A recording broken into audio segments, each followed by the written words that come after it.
اور کہا کہ میرے پاس کار ہے، مان لیں گے آپ؟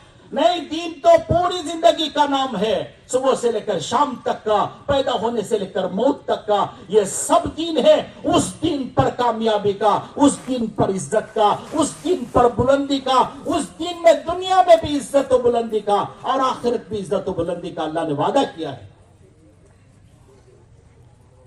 تو حضرت عمر رضی اللہ تعالیٰ فرماتے تھے تم لوگوں میں محبوب بننے میں کوئی کسر نہ چھوڑو، لوگوں میں محبوب بن جاؤ۔ کہ محبوب ہو گئے۔ حضرت عمر رضی اللہ تعالیٰ اتنے محبوب تھے کہ حضرت عمر رضی اللہ تعالیٰ کے انتقال پر 2 دن تک مدینے کے بچے کے حلق سے بھی کھانا نہیں اتر سکا، اتنے محبوب تھے۔ کہا کہ محبوب بن جاؤ، اتنے محبوب ہو جاؤ۔ حضرت اویس قرنی کا قصہ لکھا ہے کتابوں میں، رضی اللہ تعالیٰ اپنی ماں کی خدمت کی وجہ سے حضور کی مجلس میں آ نہیں سکے، لیکن اللہ کے نبی نے بشارت سنائی۔ حضرت عمر رضی اللہ عنہ سے کہا تم جا کر اپنے لیے اس سے دعا کروا لینا، اویس قرنی رضی اللہ تعالیٰ سے، کہ اللہ کتابوں میں ان کا قصہ لکھا ہے۔ حضرت اویس قرنی جو ہے جنت پہ جانے لگیں گے، ایک پیر جنت کے اندر ہوگا، ایک پیر باہر ہوگا۔ اللہ کہیں گے جنت کے داروغہ سے اسے روکو، اندر جانے نہیں دینا۔ وہ داروغہ روک لے گا، ٹھہرو بھئی، اندر جا نہیں سکتے آپ، رکو، ٹھہر جاؤ، ٹھہرا لے گا۔ حضرت اویس قرنی پوچھیں گے کیا بات ہے، مجھے کیوں روک لیا گیا؟ حضرت اویس قرنی جب پوچھیں گے تو اللہ کہیں گے اویس تو اپنے خاندان و قبیلے میں بڑا مشہور تھا، تیرے خاندان میں تیری بڑی عزت تھی، سب کے کام آنے والا، سب کا ساتھ دینے والا، سب کی مدد کرنے والا اور سب کے کام آ جانے والا، تیرے خاندان و قبیلے والے تجھ سے بہت خوش تھے اور یہ عادت تیری ہمیں بہت اچھی لگی۔ حضرت اویس قرنی کہیں گے یا اللہ وہ تو ٹھیک ہے، مجھے آپ نے کیوں روک لیا ہے جنت میں جانے سے؟ پھر اللہ کہیں گے اویس تو نے اپنے باپ کی بڑی خدمت کی، تو نے باپ کی بڑی خدمت کی، تیرے باپ کا انتقال اس حال میں ہوا کہ وہ تجھ سے راضی تھا، کیونکہ قیامت تک کے لیے یہ دین ہے، قیامت تک کے لیے ہے۔ انصار کے ایک نوجوان نے حضور اکرم صلی اللہ علیہ وسلم سے پوچھا اللہ کے نبی قیامت کب آئے گی؟ ابو سعید خدری رضی اللہ تعالیٰ فرماتے میں اس مجلس میں بیٹھا ہوا تھا، ایک نوجوان انصار کے نوجوان نے پوچھا اے اللہ کے نبی قیامت کب آئے گی؟ اللہ کے نبی علیہ السلام اٹھ کر کے کھڑے ہو گئے، اس نوجوان کو قریب بلا کر کے اس کے گلے میں ہاتھ ڈال دیا، اور علماء نے لکھا ہے قیامت تک کے آنے والے نوجوانوں کے گلے میں ہاتھ ڈال کر اللہ کے نبی نے یہ بات بتائی ہے، قیامت تک کے آنے والے نوجوانوں کو بتایا ہے۔ اس نوجوان نے پوچھا قیامت کب آئے گی؟ تو حضور اکرم صلی اللہ علیہ وسلم نے فرمایا کہ دیکھ، سن، غور سے سن، جب دنیا کے جوان بچے اپنی ماں اور باپ کے ساتھ نوکر جیسا سلوک کریں گے تو سمجھ لینا قیامت قریب ہے۔ باپ کے ساتھ نوکروں جیسا سلوک، ماں کے ساتھ نوکروں جیسا سلوک۔ علماء نے لکھا ہے نوکروں جیسے سلوک کا کیا مطلب ہے؟ مطلب یہ ہے کہ کل ماں کو پیسے دیے خرچے کو 1000 روپے، مثال کے طور پر 1000 روپے خرچے کو دیے ماں کو 1000 روپے خرچے کو دیے، ماں نے دوسرے دن دوبارہ پوچھا بیٹے خرچے کے لیے پیسے چاہیے، بیٹے نے پوچھا ماں سے کل ہی تو 1000 روپے دیے تھے وہ کیا ہوئے؟ ماں کہے کہ خرچ ہو گئے، بیٹا پوچھے گا کیا خرچ ہو گئے 1000 روپے بولو ذرا، بیٹا پوچھنے لگے گا ماں کو، ماں سے پوچھے گا حساب، ماں حساب دینا شروع کرے گی، 200 اتے کے، 100 اتے کے، 50 اتے کے، 100 اتے کے۔ تو کتابوں میں لکھا ہے اگر 200 اپنی ذات پر خرچ کر لی ہوگی تو ماں کا دل ڈر جائے گا۔ علماء نے لکھا ہے جب بیٹے کے سامنے ماں کا دل ڈرنے لگے اسی وقت آسمانوں پہ عرش اللہ کا ہل جاتا ہے، اللہ کا عرش ہلنے لگے گا، ادھر ماں کا دل ہلنے لگا، ادھر اللہ کا عرش ہلنے لگے گا۔ ماں حساب دے رہی ہے بیٹے کو اور بیٹا حساب لے رہا ہے ماں سے، جیسے نوکروں سے حساب پوچھا جاتا ہے ویسے حساب ماں سے لے رہا ہے۔ اپنے اوپر خرچ کر لی ہوگی تو ڈرنے لگے گی یا اللہ بیوی بازو میں کھڑی ہے پتہ نہیں کیا بول دے گا، اس کی بیوی بازو بیٹھی ہے پتہ نہیں مجھے کیا کہہ دے گا، اندر اندر ڈر رہی ہے، بیٹے سے ڈر رہی ہے، بیٹے سے ڈر رہی ہے، کیونکہ جوانی آ گئی ہے، طاقت آ گئی ہے, مال ہاتھوں میں آ گیا ہے, اب کسی کی کوئی خاطر نہیں, مال کی خاطرداری ہے, مال کی بڑی عزت ہے, ماں کی کوئی خاطرداری نہیں. کہا یہ بھی قیامت کی نشانیوں میں سے ایک نشانی ہے. عورتوں کو, بیویوں کو عزت دیں گے, ماؤں کو ذلیل کریں گے, بیویوں کے ساتھ مل کر ماں کے بڑھاپے کا مذاق اڑائیں گے, باپ کے بڑھاپے کا مذاق اڑائیں گے, باپ کی بیماری کا مذاق اڑائیں گے, باپ کی کمزوری کا مذاق اڑائیں گے. بیوی اشاروں میں بیوی کے ساتھ ہنس کے اشاروں میں ماں اور باپ کا مذاق اڑائیں گے. اسی لیے اللہ نے کہا اپنی ماں اور باپ کا سامنے ظاہر سے بھی ادب و احترام کرو, اللہ نے کہا باطن میں بھی ادب و احترام کرو, دل سے بھی ان کا ادب کرو, دل سے بھی ان کا احترام کرو. خبردار ظاہر میں تو کچھ اور کرنا اور اندر جو ہے ان سے دشمنی رکھنا. کہا کہ یہ تو اللہ جانتے ہیں تیرے دل کو بھی اور تیرے دل میں گزرنے والی باتوں کو بھی.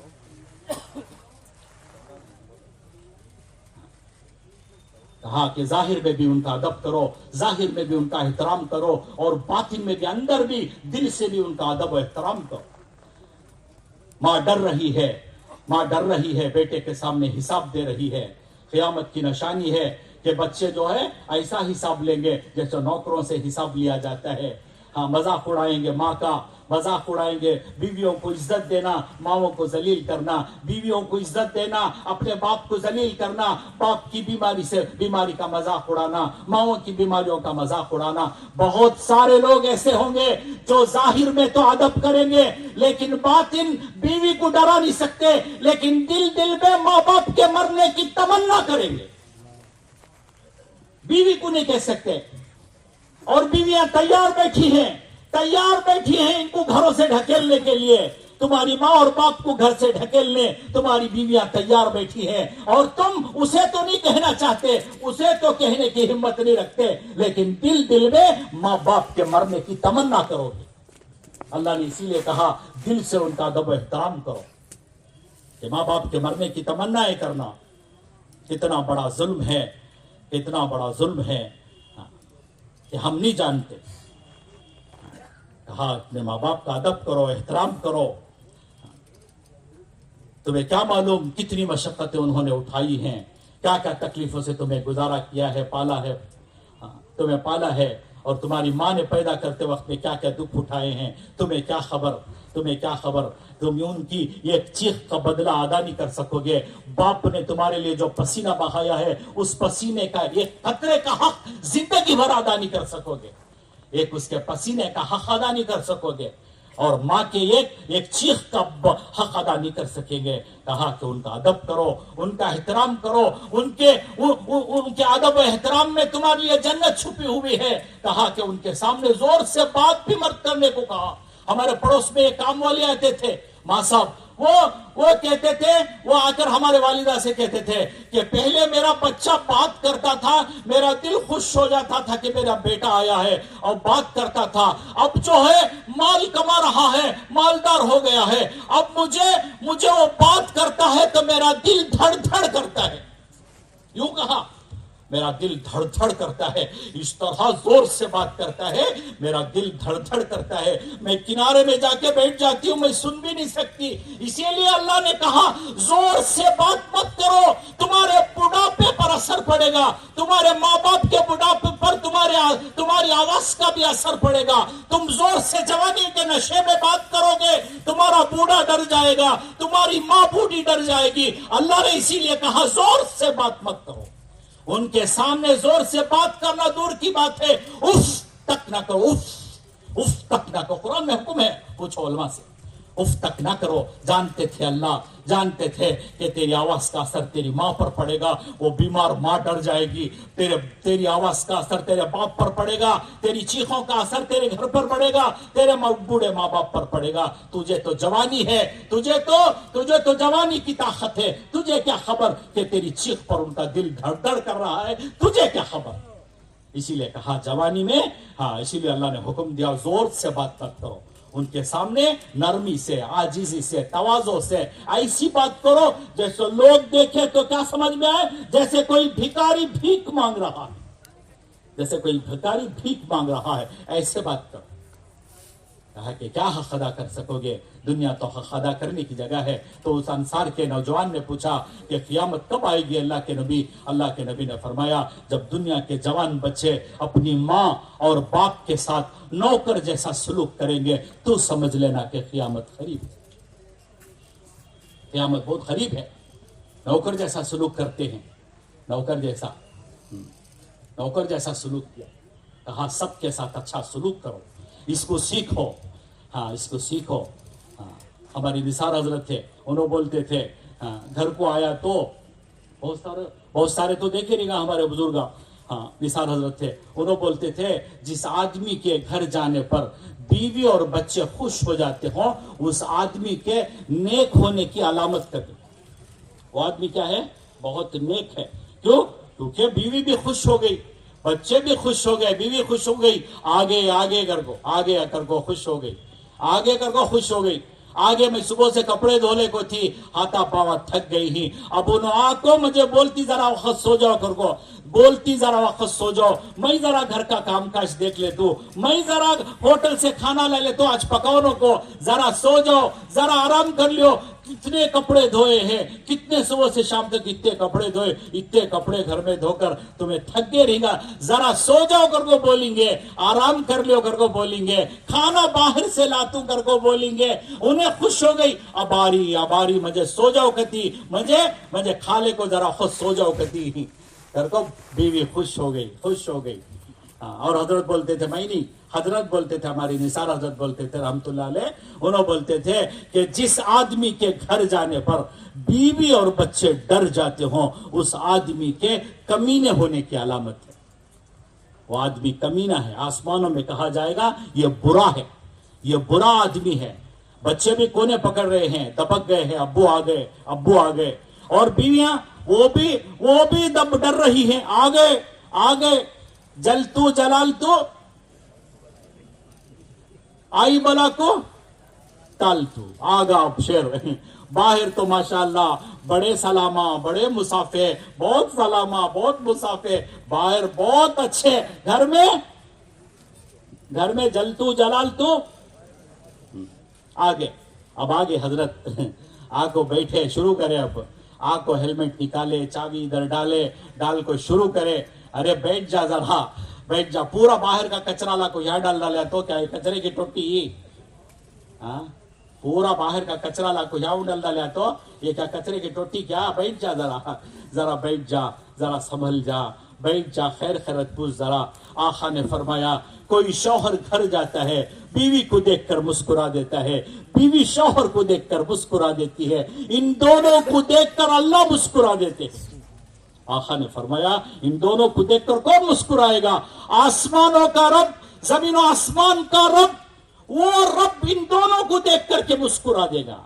اسی لیے حکم ہے درگزر کرو، درگزر سے کام لو، نرمی سے بات کرو، نرمی حکم ہے. اپنی بیویوں سے نرمی سے بات کرو، ذرا نرمی سے بات کرو، اور اخلاق سے پیش آؤ. صحابیات سے ڈر کر چلتے تھے، اس لیے کہ ان کی آخرت بنانا ہے، اس لیے کہ ان کو جنت پہ لے جانا ہے. ارے تمہیں تو جنت پہ ان کو لے جانا ہے. اچھے اخلاق سے ان کا دل جیت لیتے اور پھر تمہیں عالم میں پھرے تو انہوں گھر سنبھال لیں گے. تم دنیا میں چلو اور دنیا میں پھرو، عالم میں تمہارا چلنا آسان ہوگا اگر انہوں نے گھر سنبھال لیا. ان کی ہمت پر سارے کام بہت ہو جائیں گے. یہ ہمت دلا کر کے تمہیں اللہ کے راستے میں نکالیں گے.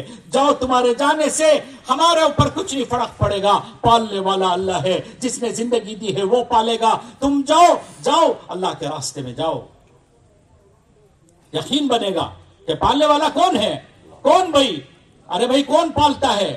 اللہ نے اسی لیے اپنا تعارف کروایا ہے. اولہ و آخرہ کہا، میں ہی اول، میں نے ہی تمہیں خطرے سے پیدا کیا ہے اور میں ہی تمہیں موت دے کر کے اپنے پاس بلا لوں گا. اللہ نے اپنا تعارف کروایا، انٹروڈکشن کروایا کہ میں اول میں آخر، میں ہی اول میں ہی آخر، میں ہی پیدا کرنے والا، میں ہی موت دینے والا. تو پالنے والا بھی میں ہی ہوں، پالنے والا بھی میں ہی ہوں. حدیثوں میں آتا ہے، ہمارے بزرگ فرما رہے تھے کہ ابھی بچہ ماں کی پیٹ میں ہے، 4 مہینے کا ہوا، فرشتہ پوچھتا ہے یہ مرے گا کب؟ ارے ابھی تو بچہ ماں کی پیٹ میں ہے،